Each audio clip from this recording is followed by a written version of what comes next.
question, Sheikh. The sister asks, this is Sister Saba, about many mosques in North America, and as you've got a lot of experience there. She said they follow Saudi Arabia in certain acts, like, for example, pronouncing the beginning of certain months and the ending of certain lunar months.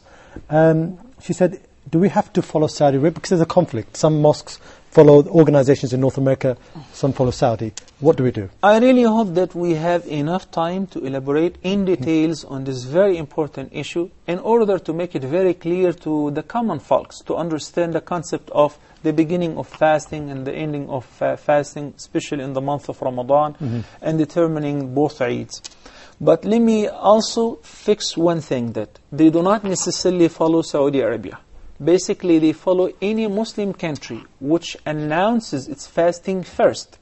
Because this opinion is the opinion of the unity of the rising of the moon, or the appearance of the moon. Meaning, this is a concept that the fuqaha said, once the moon has been sighted anywhere in the world, then Muslims should follow it. Because we all understand that there is only one moon.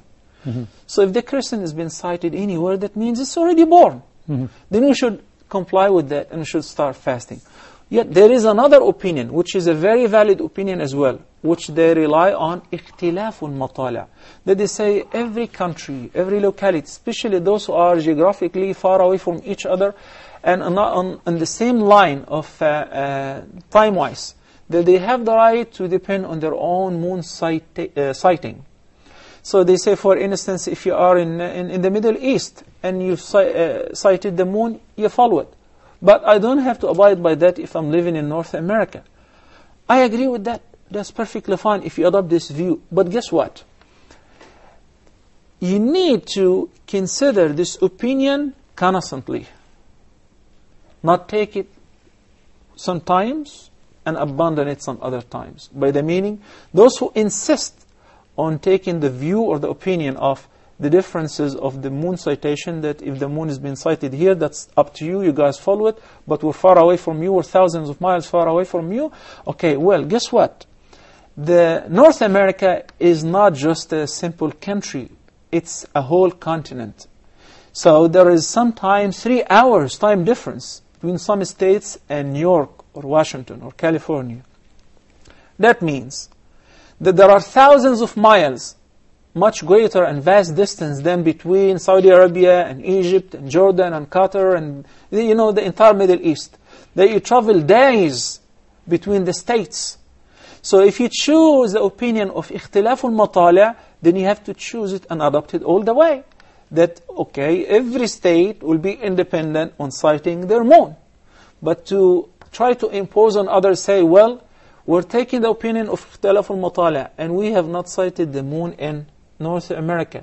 So I don't care about what people have said in the Middle East or in Pakistan or in Asia. Fine.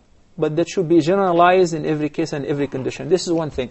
Second thing, our reference, our solid reference with regards to beginning of fasting and celebrating Eid by the end of the month is what the Prophet ﷺ said in the Sahih Hadith, صُومُوا لِرُؤْيَتِهِ وَأَفْطِرُوا لِرُؤْيَتِهِ.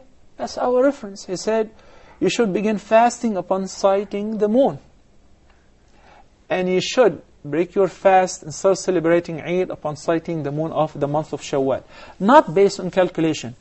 Do we condemn calculation and we do not use it? No, Islam is a religion of science, is a religion of knowledge, a religion of knowledge. Yet, I can use this as a reference to give me an approximate time and date.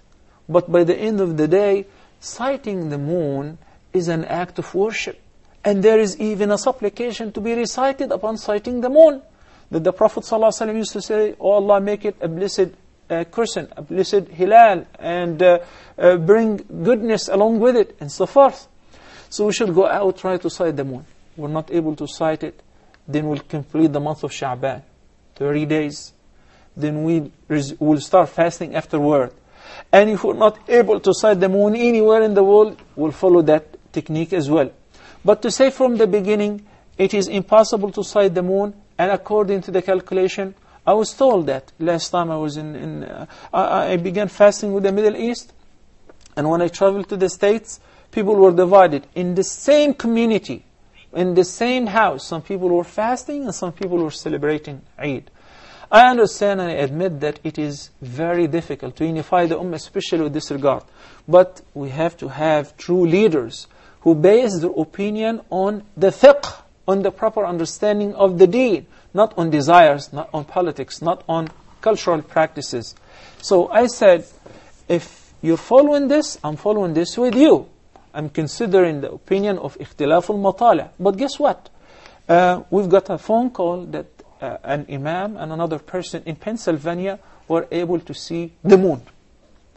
Then, according to this, and we have two just men, one of whom is imam, then I cannot fast tomorrow, because fasting will be haram. The Prophet ﷺ prohibited us from fasting on the Eid day.